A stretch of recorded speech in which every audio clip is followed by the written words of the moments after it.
जय हिंद दोस्तों। आज के इस इम्पॉर्टेंट लेक्चर में हम डिस्कस करेंगे 16 और 17 दिसंबर 2024 के करंट अफेयर्स के क्वेश्चन। 16 दिसंबर के करंट अफेयर्स की क्लास आपकी नहीं हो पाई थी, इसलिए 16 दिसंबर के करंट अफेयर्स के क्वेश्चन इसी क्लास में इंक्लूड किए गए हैं। तो आज का पहला और इम्पॉर्टेंट क्वेश्चन है, एडमिरल कप 2024 किस देश की टीम ने जीता है? आंसर हो जाएगा रूस। तो रूस की टीम ने एडमिरल कप 2024 जीता है। अब सवाल आता है कि एडमिरल कप किस खेल से संबंधित है? तो यह बोट रेस से संबंधित है। इसका आयोजन इंडियन नेवी के द्वारा करवाया जाता है। 2024 में इसका आयोजन केरल के एट्टीकुलम बीच के पास अरब सागर में किया गया है। दोस्तों, भारतीय नौसेना अकादमी है केरल के एझिमल में, तो इसी के आसपास एडमिरल कप आयोजित करवाया गया था। इसमें लगभग 25 देशों की टीमें शामिल हुई थीं। दोस्तों, पहला एडमिरल कप आयोजित किया गया था 2010 में। 2024 की विनर टीमें कौन है? तो पहले स्थान पर है रूस, दूसरे पर इटली और तीसरे स्थान पर भारत रहा है। स्पोर्ट्स की बात हुई है तो कुछ स्पोर्ट्स करंट अफेयर्स डिस्कस करते हैं। तो पाकिस्तान के ऑलराउंडर हैं इमाद वसीम, तो उन्होंने अभी हाल ही में इंटरनेशनल क्रिकेट से संन्यास ले लिया है। सबसे युवा विश्व शतरंज चैंपियन कौन बने हैं? भारत के डी गोगेस, जिनकी आयु केवल अभी 18 वर्ष है। शाहीन अफरीदी, जो कि पाकिस्तान के गेंदबाज हैं, वह 100 विकेट लेने वाले सबसे युवा गेंदबाज बने हैं। खेलो इंडिया विंटर गेम्स 2025 का आयोजन जम्मू कश्मीर और लद्दाख में किया जाएगा। खेलो इंडिया यूथ गेम्स और पैरा गेम्स 2025 का आयोजन बिहार में किया जाएगा। दोस्तों, बांग्लादेश ने लगातार दूसरे वर्ष क्रिकेट का अंडर 19 एशिया कप जीता है, यानी कि 2023 में और 2024 में अंडर 19 एशिया कप किसने जीता है क्रिकेट का? बांग्लादेश ने जीता है। आप इस पूरे लेक्चर को बहुत ही ध्यान से लास्ट तक देखिएगा। लास्ट में आपसे एक क्वेश्चन पूछा जाएगा जिसका आंसर आपको कमेंट बॉक्स में बताना है। अगर आप चैनल पर पहली बार आए हैं तो चैनल को सब्सक्राइब कर लें, बेल आइकॉन भी दबा लें, जिससे आपको समय पर सबसे पहले नोटिफिकेशन मिल सकेगा। दोस्तों, जो लोग हमसे नए जुड़ रहे हैं उनके लिए बता दें कि आप स्टडी करके ऐप को इंस्टॉल कर लें। इसका लिंक डिस्क्रिप्शन बॉक्स में दिया गया है। तो वहां पर आपको हर महीने की करंट अफेयर्स की ई बुक मिल जाएगी, हिंदी और इंग्लिश दोनों मीडियम में। तो ई बुक वाले सेक्शन पर आपको ये ई बुक मिल जाएगी। नेक्स्ट क्वेश्चन है, मिखाइल कैबिलसविली किस देश के राष्ट्रपति बने हैं? आंसर हो जाएगा जॉर्जिया। तो जॉर्जिया देश के नए राष्ट्रपति बने हैं मिखाइल कैबिलसविली। वह एक पूर्व फुटबॉलर हैं, इस बात को भी आप याद रखिएगा। तो उन्हें निर्विरोध राष्ट्रपति चुना गया है जॉर्जिया में, क्योंकि जो विपक्ष था उसने राष्ट्रपति चुनाव का बहिष्कार किया था। तो विपक्ष की तरफ से कोई उम्मीदवार नहीं था, इसलिए उन्हें निर्विरोध राष्ट्रपति चुना गया है जॉर्जिया का। दोस्तों, जॉर्जिया में राष्ट्रपति का पद औपचारिक होता है और सारी शक्तियां किसके पास होती हैं? प्रधानमंत्री के पास होती हैं, जिस प्रकार से इंडिया में है। दोस्तों, आपको याद रखना है कि जॉर्जिया के वर्तमान में प्रधानमंत्री कौन है? इराकली कोबाखित्जे। दोस्तों, जॉर्जिया की अगर हम बात करें तो इसकी कैपिटल क्या है? तिबिलिसी, और करेंसी है जॉर्जियाई लॉरी, और प्रधानमंत्री हैं इराकली कोबाखित्जे। जॉर्जिया की लोकेशन आप यहां पर देख सकते हैं। कुछ अंतर्राष्ट्रीय नियुक्तियां डिस्कस करते हैं। तो मोहम्मद अल बशीर सीरिया के अंतरिम प्रधानमंत्री बने हैं। जॉन महामा घाना के राष्ट्रपति बने हैं, और Rimtalba Jean Emmanuel Ouedraogo Burkina Faso के पीएम बने हैं, और नेटुआम्बो नंदी नदेतबा नामीबिया की पहली महिला राष्ट्रपति बनी हैं। सम्मी सिल्वा एसीसी यानी कि एशियन क्रिकेट काउंसिल के अध्यक्ष बने हैं। डोनाल्ड ट्रंप अमेरिका के राष्ट्रपति बने हैं, और जेडी वेंस अमेरिका के उपराष्ट्रपति बने हैं। इसके अलावा दोस्तों, नीदरलैंड के पीएम बने हैं डिक स्कोफ। हंगरी के नए राष्ट्रपति बने हैं तामस सुल्योक। क्रोएशिया के पीएम बने हैं आंद्रेज प्लेंकोविच, और आइसलैंड की राष्ट्रपति बनी है Halla Tomasdottir. Mark Rutte NATO के महासचिव बने हैं, और नवाब सलाम अंतर्राष्ट्रीय न्यायालय के अध्यक्ष बने हैं। अगला क्वेश्चन है, रेगिस्तान पर्यटन सर्किट के लिए योजना किस राज्य में शुरू की गई है? आंसर हो जाएगा इसका गुजरात। तो दोस्तों, गुजरात के चीफ मिनिस्टर हैं भूपेंद्र भाई पटेल, तो उन्होंने कच्छ में पर्यटन को बढ़ावा देने के लिए रेगिस्तान पर्यटन सर्किट के लिए योजना का अनावरण किया है। गुजरात सरकार के द्वारा धोर्डो से एक रेगिस्तान पर्यटन सर्किट स्थापित किया जाएगा, यानी कि रेगिस्तान में एक सर्किट स्थापित किया जाएगा, यानी कि एक लिंक तैयार की जाएगी जिससे वहाँ का पर्यटन और बढ़ सके। यहाँ पर बात हुई है दोस्तों धोर्डो की। तो धोर्डो 2023 में विश्व पर्यटन संगठन के द्वारा बेस्ट टूरिज्म विलेज की सूची में शामिल हुआ था और धोर्डो में ही हर वर्ष रण उत्सव आयोजित किया जाता है। ठीक है, तो रण उत्सव गुजरात राज्य के धोर्डो में आयोजित किया जाता है, इस बात को आप याद रखिएगा। देखिए योजना की बात हुई है तो चलिए कुछ प्रमुख योजनाएं डिस्कस करते हैं। जैसे PME ड्राइव योजना भारी उद्योग मंत्रालय के द्वारा शुरू की गई है। वृंदावन ग्राम योजना मध्य प्रदेश के द्वारा, मुख्यमंत्री सुख शिक्षा योजना हिमाचल प्रदेश के द्वारा, सुभद्रा योजना ओडिशा के द्वारा, मुख्यमंत्री महिला सम्मान योजना दिल्ली में शुरू की गई है। अपना विद्यालय कार्यक्रम हिमाचल प्रदेश में, गृहलक्ष्मी योजना कर्नाटका में, अभय हस्तम कार्यक्रम तेलंगाना में, विश्वकर्मा पेंशन योजना राजस्थान में और मुख्यमंत्री महिला उद्यमिता अभियान की शुरुआत असम राज्य में की गई है। देखिए बात हुई है गुजरात की, तो इसका गठन 1 मई 1960 को हुआ था। गांधीनगर यहाँ की राजधानी है। राज्यपाल हैं आचार्य देवव्रत और चीफ मिनिस्टर है भूपेंद्र भाई पटेल। नेशनल पार्क की बात करें तो गिर वन national park, blackbuck national park, वसंदा नेशनल पार्क और समुद्री राष्ट्रीय उद्यान, ये सभी नेशनल पार्क गुजरात राज्य में स्थित हैं। यहाँ पर आप गुजरात की लोकेशन भी देख सकते हैं। अगला क्वेश्चन है मध्य प्रदेश की बैगा कलाकार जोधैया अम्मा का निधन हो गया है, उन्हें किस वर्ष पद्मश्री दिया गया था? आंसर हो जाएगा 2023 में। तो दोस्तों मध्य प्रदेश की प्रसिद्ध बैगा कलाकार हैं और पद्मश्री से सम्मानित हैं जोधैया अम्मा, तो उनका अभी हाल ही में निधन हो गया है। उनका संबंध मध्य प्रदेश के उमरिया डिस्ट्रिक्ट से रहा है। जोधैया अम्मा को 2022 में नारी शक्ति सम्मान दिया गया था और 2023 में उन्हें पद्मश्री से सम्मानित किया गया था। यहाँ पर आप देख सकते हैं दोस्तों, ये हैं राष्ट्रपति द्रौपदी मुर्मू जी और ये हैं जोधैया अम्मा। तो इन्हें 2023 में राष्ट्रपति जी के द्वारा पद्मश्री दिया गया था। दोस्तों इनका संबंध बैगा जनजाति से था और ये बैगा चित्रकारी के लिए काफ़ी फेमस रही हैं। इन्होंने 2008 से ये चित्रकारी शुरू की थी। दोस्तों इनकी लोकप्रियता का अंदाज़ा आप यहाँ से लगा सकते हैं कि इनकी जो पेंटिंग थी वो इटली, फ्रांस, इंग्लैंड, अमेरिका और जापान देशों में भी लग चुकी है, यानी कि वहाँ पर भी इनकी पेंटिंग का प्रदर्शन हुआ है। दोस्तों इनकी जो पेंटिंग होती थी वो प्रकृति से संबंधित पेंटिंग होती थी और उसमें एक मैसेज छिपा रहता था। ठीक है, तो इसलिए इनकी जो पेंटिंग है वो काफ़ी फेमस हुई थी। कुछ पेंटिंग की बात करते हैं जो कि भारत में काफ़ी फेमस हैं, जैसे मधुबनी पेंटिंग, ये बिहार के मिथिला क्षेत्र में काफ़ी फेमस है। वारली चित्रकला, ये महाराष्ट्र के थाने और नासिक में प्रसिद्ध है। ठीक है, ये क्वेश्चन पूछे जाते हैं आपके एग्जाम में, तो इसलिए इन्हें आप नोट करते जाएं। काली घाट पेंटिंग या बंगाल पेंटिंग कलकत्ता में काफ़ी फेमस है और फड़ चित्रकला राजस्थान में, कलमकारी आंध्र प्रदेश में, लघु चित्रकला पूरे भारत में है। गोंड चित्रकला मध्य भारत की गोंड जनजाति के द्वारा विकसित की गई है।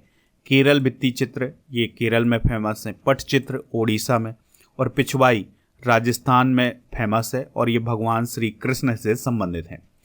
अगला क्वेश्चन है डेजर्ट नाइट एयर कॉम्बैट अभ्यास का आयोजन किन देशों के बीच किया गया है? आंसर हो जाएगा इंडिया, फ्रांस और UAE। तो इन तीनों देशों ने डेजर्ट नाइट एयर कॉम्बैट अभ्यास का आयोजन अभी हाल ही में किया है। ठीक है, तो इस क्वेश्चन का राइट आंसर क्या हो जाएगा? उपरोक्त सभी। तो भारत, फ्रांस और UAE के द्वारा डेजर्ट नाइट एयर कॉम्बैट अभ्यास का आयोजन किया गया है, जिसका उद्देश्य इंडो पैसिफिक और फारस की खाड़ी में रक्षा संबंधों को मजबूत करना। चलिए दोस्तों कुछ इंपॉर्टेंट मिलिट्री एक्सरसाइज डिस्कस करते हैं। जैसे अभ्यास डस्टलिक का आयोजन भारत उज्बेकिस्तान के बीच हुआ है। IMT ट्राइलेट 2024 का आयोजन भारत, मोजाम्बिक और तंजानिया के बीच हुआ है। टाइगर ट्राइम 24 का आयोजन भारत, अमेरिका के बीच हुआ है और अभ्यास लामेतिय 2024 का आयोजन भारत, सेशेल्स के बीच हुआ है। सी डिफेंडर्स अभ्यास भारत, अमेरिका, समुद्र लक्ष्मण अभ्यास भारत, मलेशिया और धर्म गार्जियन अभ्यास भारत, जापान। शांति प्रयास अभ्यास एक बहुराष्ट्रीय अभ्यास था, इस बात को आप याद रखिएगा। इसका आयोजन नेपाल में किया गया था। वायु शक्ति अभ्यास 2024 का आयोजन भारत में किया गया है। सदा तंसिक अभ्यास 2024 भारत और सऊदी अरब के बीच हुआ है। अगला क्वेश्चन है भारत ने किस टीम को हराकर 10वें महिला जूनियर हॉकी एशिया कप 2024 का फाइनल जीता है? आंसर हो जाएगा चाइना। तो भारत ने चाइना को हरा करके 10वां महिला जूनियर हॉकी एशिया कप अपने नाम कर लिया है। दोस्तों इसी प्रकार से पुरुषों ने भी पाकिस्तान को हरा करके जूनियर एशिया कप हॉकी का अपने नाम किया था। देखिए, महिलाओं की अगर हम बात करें तो महिलाओं ने चाइना को 3-2 से हरा करके यह खिताब अपने नाम किया है। 2023 का खिताब भी भारत ने ही जीता था महिलाओं की वर्ग में। 2024 महिला जूनियर एशिया कप में जो टॉप 5 टीमें रही हैं उसमें भारत पहले, दूसरे नंबर पर चाइना, तीसरे पर जापान, चौथे पर साउथ कोरिया और 5वें स्थान पर मलेशिया रहा है। और जो 10वां महिला जूनियर एशिया कप आयोजित किया गया था यह ओमान की राजधानी मस्कट में किया गया था। ठीक है, तो इसका आयोजन 7 से 15 दिसंबर 2024 तक किया गया है। हॉकी से संबंधित कुछ प्रतियोगिताएं डिस्कस करते हैं, उनके विनर डिस्कस कर लेते हैं। तो महिला एशियाई चैंपियंस ट्रॉफी 2024 जीती है भारत ने चाइना को हरा करके, और इसका आयोजन बिहार के राजगीर में किया गया था। तीसरा स्थान जापान का रहा है।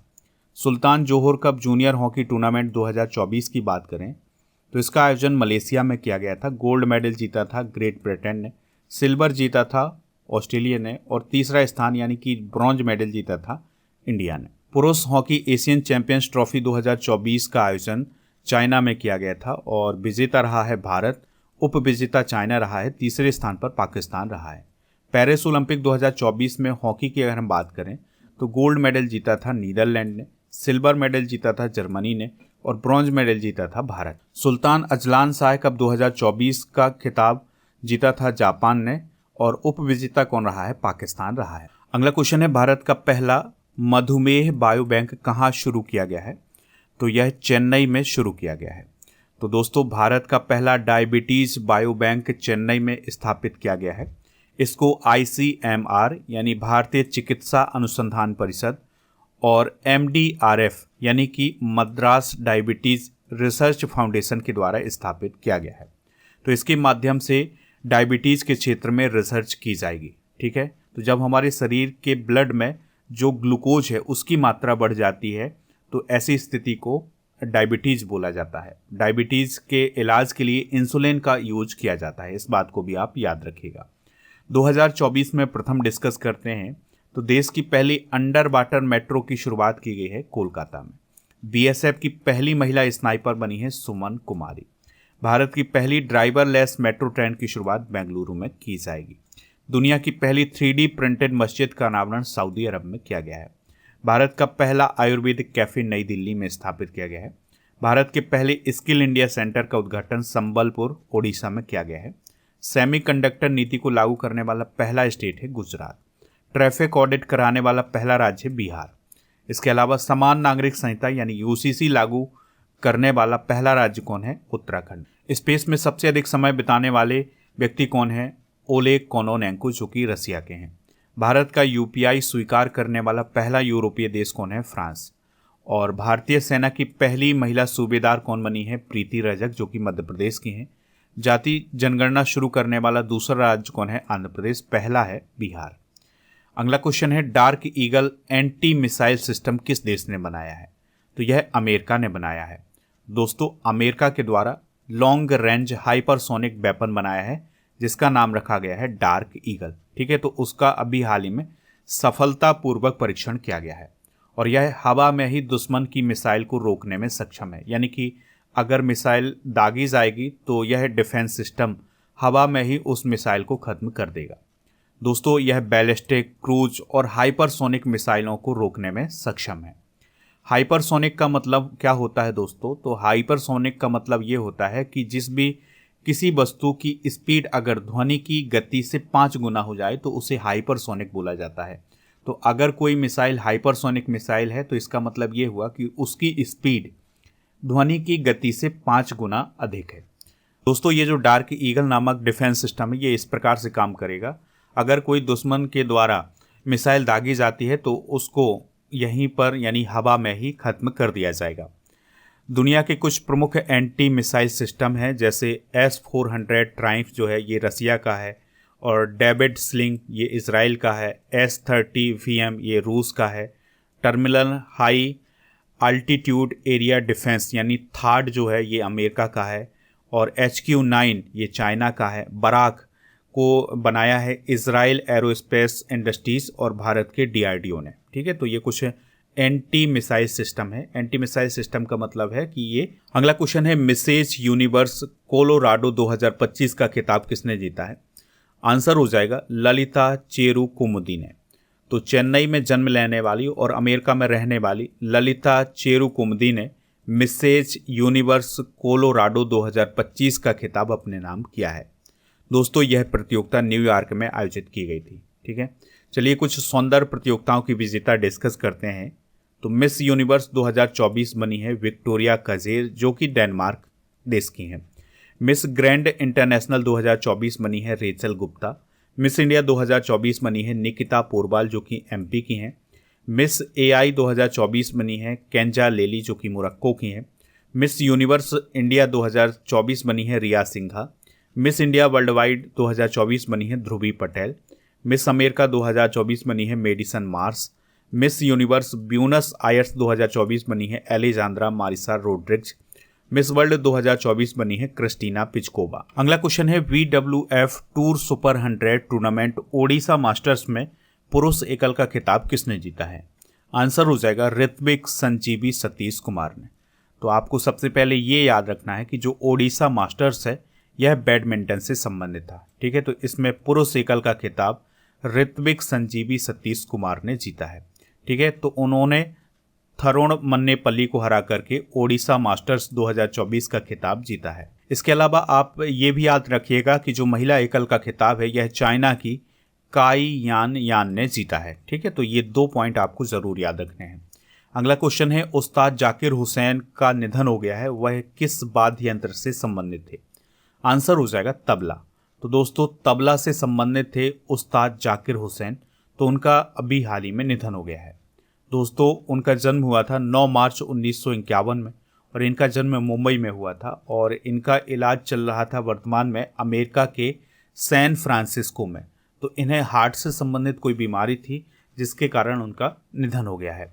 तो दोस्तों जो उस्ताद जाकिर हुसैन थे वो प्रसिद्ध तबला वादक थे और वो एक म्यूजिक कंपोजर भी रहे हैं। उनके अवार्ड की अगर हम बात करें तो उन्हें 1988 में पद्मश्री दिया गया था, 2002 में पद्म भूषण दिया गया था, 2023 में उन्हें पद्म विभूषण दिया गया था। 1990 में इन्हें संगीत नाटक अकादमी पुरस्कार और इसके अलावा 1990 में इंडो अमेरिकन अवार्ड भी मिला था। 1992 में प्लेनेट ड्रम एल्बम के लिए बेस्ट वर्ल्ड म्यूजिक का ग्रैमी अवार्ड मिला था। दोस्तों 2009 में इन्हें ग्रैमी अवार्ड मिला था और इसके अलावा 2019 में संगीत नाटक अकादमी की तरफ से अकादमी रत्न पुरस्कार दिया गया। 2022 में इन्हें मुंबई यूनिवर्सिटी की तरफ से संगीत के क्षेत्र में योगदान के लिए डॉक्टर ऑफ लॉ की मानद उपाधि सम्मानित किया गया था और 2024 में इन्होंने 3 अलग अलग एल्बम के लिए ग्रैमी अवार्ड जीते थे, यानी कि इन्होंने 3 बार ग्रैमी अवार्ड जीते हैं। अगला क्वेश्चन है फ्रैंकोइस बायरू किस देश के पीएम बने हैं? आंसर हो जाएगा फ्रांस। तो फ्रांस के नए पीएम बने हैं फ्रैंकोइस बायरू, इस बात को आप याद रखिएगा। उन्होंने प्राइम मिनिस्टर के रूप में मिशेल बार्नियर का स्थान लिया है। ठीक है, तो ये हैं मिशेल बार्नियर और ये हैं फ्रैंकोइस बायरू। अच्छा, फ्रांस के राष्ट्रपति कौन है? Emmanuel Macron. तो दोस्तों इमैनुअल मैक्रोन के द्वारा ही पीएम के रूप में नियुक्त किया गया है फ्रैंकोइस बायरू को।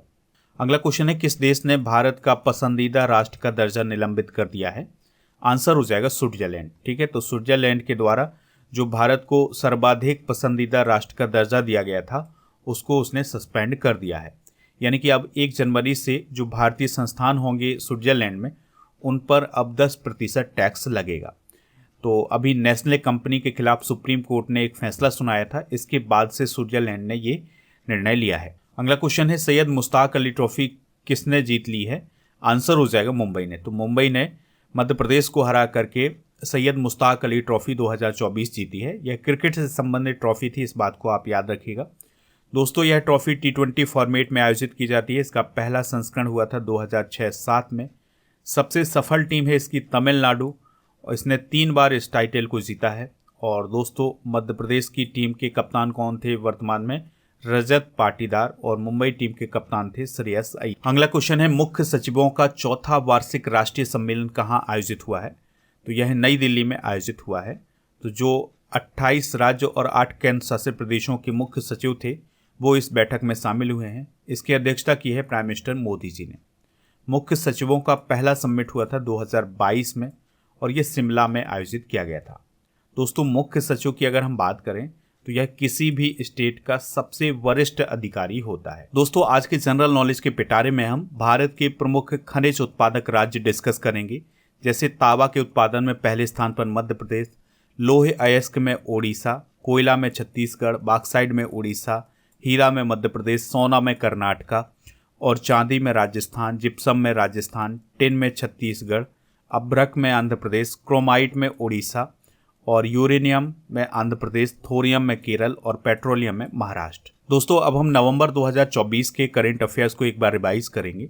16वां ब्रिक्स शिखर सम्मेलन 2024 का आयोजन किस देश में किया गया है? तो इसका आयोजन रूस में किया गया है। कॉमनवेल्थ गेम्स 2026 में से किस खेल को बाहर किया गया है? तो क्रिकेट, हॉकी, बैडमिंटन। इसके अलावा और भी बहुत सारे खेल हैं जिनको कॉमनवेल्थ गेम्स 2026 से हटाया गया है। वैश्विक बहुआयामी गरीबी सूचकांक 2024 के अनुसार सबसे अधिक गरीब किस देश में रहते हैं? इंडिया में। स्विफ्ट परियोजना किस राज्य में शुरू की गई है? असम में। पहली बार G7 रक्षा मंत्रियों की बैठक किस देश में आयोजित हुई है? इटली में। 17वीं एशियन क्रॉस कंट्री चैंपियनशिप में भारत ने कितने गोल्ड मेडल जीते हैं? 7। चक्रवाती तूफान दाना ने भारत के किस राज्य को प्रभावित किया है? ओडिशा। उड़ान योजना को कितने वर्षों के लिए बढ़ाया गया है? 10 वर्षों के लिए। 18वां प्रवासी भारतीय दिवस 2025 कहाँ आयोजित किया जाएगा? भुवनेश्वर में। दलित उपकोटा लागू करने वाला पहला राज्य कौन बना है? हरियाणा। दोस्तों, कल के करंट अफेयर्स में, यानी कि हम कहें कि वीकली करंट अफेयर्स में जो आपसे क्वेश्चन पूछा गया था, अंडर 19 एशिया कप का विनर कौन है क्रिकेट का 2024 का? तो वो है बांग्लादेश। तो लगभग सभी लोगों ने इसका आंसर बांग्लादेश बताया हुआ है। अब आपके लिए क्वेश्चन है जिसका आंसर कमेंट बॉक्स में देना है। डी गोकेश का संबंध किस खेल से है? जो भी इसका राइट आंसर हो कमेंट बॉक्स में जरूर बताएं। स्टडी करके ऐप को इंस्टॉल कर लें, इसका लिंक डिस्क्रिप्शन बॉक्स में दिया गया है। यहाँ पर आपको मिलेगा paid course, ebook, test series, इसके अलावा टेस्ट पास। तो टेस्ट पास में क्या है? तो जितने भी दोस्तों आपके एग्जाम आयोजित किए जाते हैं उन सभी के लिए टेस्ट आपको यहाँ पर मिल जाएंगे 1 वर्ष की वैलिडिटी के साथ। तो इसको आप वहाँ से प्राप्त कर सकते हैं। इसके अलावा जनवरी से नवंबर 2024 तक के करेंट अफेयर्स की ई बुक आपको ऐप पर मिलेगी, हिंदी और इंग्लिश दोनों मीडियम में। टेस्ट सीरीज वाले ऑप्शन पर आपको डेली करंट अफेयर्स का टेस्ट मिल जाएगा, मॉक टेस्ट मिल जाएगा। और ई बुक वाले सेक्शन पर आपको करंट और जीके की ई बुक मिल जाएगी, हिंदी इंग्लिश दोनों मीडियम में। आप हमारे टेलीग्राम चैनल को भी ज्वाइन कर सकते हैं। टेलीग्राम चैनल का नाम है स्टडी कर ऑफिशियल। दोस्तों, व्हाट्सएप चैनल और इंस्टाग्राम पेज को भी फॉलो कर लें। इन सभी का लिंक डिस्क्रिप्शन बॉक्स में दिया गया है।